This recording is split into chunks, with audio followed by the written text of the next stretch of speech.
په روژه کې کو دنه ګناه وشي د لاسو استمنا بیلیت په صفا الفاظو کې د موټو والو نو دا خلک په څه کوي. کو تاسو د جنسیاتو متعلق معلومات حاصلول غواړئ نو زموږ چینل سبسکرایب کې او د بیل آیکن هم دباو کې.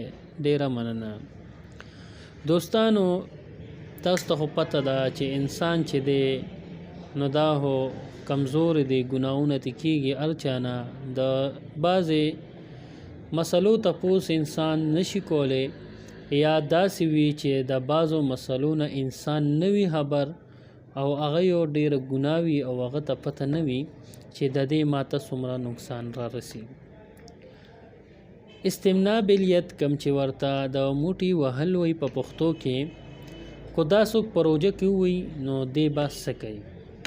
د دې دغه دا دی کو چا په روژه کې الله دې نه کي د دې نه دا ګناه وشوه چې د ده اوس روژه ده، یعنې د سار نه واله تر ماښامه دې منځ کې روژه پخله د نه دا کار وشو چې د موټي ووال نو دې به د دې روژه هم ماته شوه، د روژې قضا به هم راګرځي او کفاره به ورسره هم راګرځي. په دې نن زه یو مفتي صاحب سره ناست وم او هغې نه مې د دې تپوس وکړو.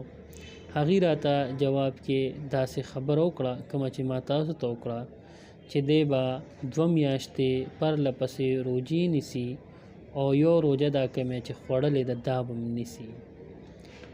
نور تاسو د خپلو مسایلو دپاره خوا کې د خپل جومات عالمانو سره خبره کولی شئ. کو ستاسو سوالي تاسو په کمنټ کې کولی شئ.